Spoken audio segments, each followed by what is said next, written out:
السلام عليكم ورحمة الله وبركاته. وعليكم السلام ورحمة الله وبركاته. كيف حالك صديقي العزيز؟ الحمد لله بخير. جئت لكي أسأل على أستاذ اللغة الإنجليزية الأستاذ إبراهيم الشاعر. قل له غضاب. ثانية واحدة اتفضل ارتاح وأقول لك الاسم. أشكرك، لن أرتاح. السلام عليكم ورحمة الله وبركاته. هذا هو الأستاذ. أولا، لماذا لا تبدو لي إنجليزيا أخي؟ انجليزيا ازاي يعني؟ مش فاهم. ملونا بعض الشيء.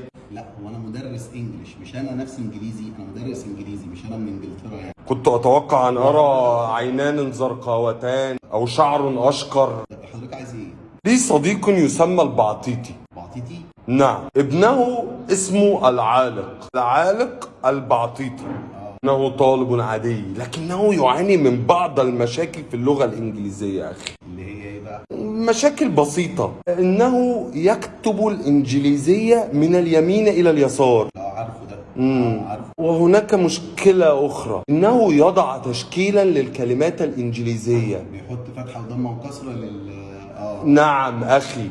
انت تعمله ضبط مصنع، مش توديه مدرس. أنا هنا لكي أسأل عن بعض التفاصيل لابن صديقي. طب ابن صديقك في سنه كام يا فندم؟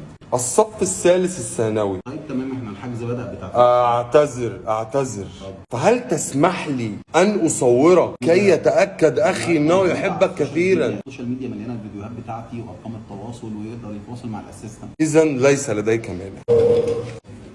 اهلا وسهلا. يا بعطيتي، لقد جئت لك بالمدرس. موجوده اهو يا بعطيتي يعني. ما تفاصيل الحجز عندك أستاذ إبراهيم؟ الحجز شغال حاليا في شهر 7، مستمر الفترة معانا إن شاء الله في الأماكن كلها اللي إحنا متاحين فيها، إذا كان في السنتر أو من خلال المنصة. وما نظام العمل أخي؟ إحنا بنبدأ في شهر 8 بما إن عنده مشكلة وبيكتب الإنجليزي من اليمين للشمال والحاجات اللي بتقولها دي. نعم. بنبدأ في شهر 8 بالكورس التأهيلي اللي بيأسس الطلبة للأجزاء التراكمية اللي ممكن تكون واقعة منهم، أجزاء خارج المنهج بس بيحتاجوها أثناء المنهج الجديد بتاع السكيلز. عندنا الرايتنج سكيلز، عندنا الفوكاب، عندنا أجزاء في البنشويشن، الكومبرينشن. انظر أيها البعطيطي، إنه يقويه قبل أن يبدأ. شهر 9 هنبدا ان شاء الله شرح المنهج نفسه باكبر قدر حل من الاسئله، افضل نظام متابعه، وجود تيمز تقدر تتابع معايا. كده بنحل مع بعض اثناء شرح المنهج 3 كتب، نخلص منهج في شهر 3، نبدا المراجعات، اثناء المراجعات بنحل كتابين تانيين لحد ما يتاهل ويقدر ان هو يشتغل على كل اجزاء الانجليش.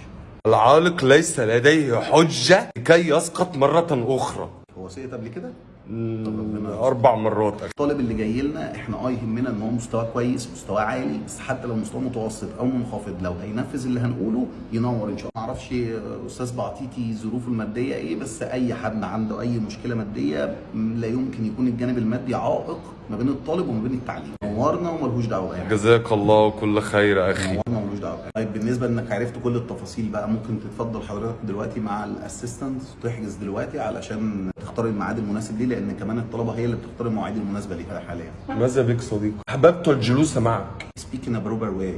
I can't understand you. هتكلمني بكلام مش فاهمه، هكلمك بكلام ما تفهموش. ماذا بك؟ ماذا بك انت؟ أريد أن أعمل معك. عمل معي ايه؟ انا مدرس انجليزي. فلتأخذني معك.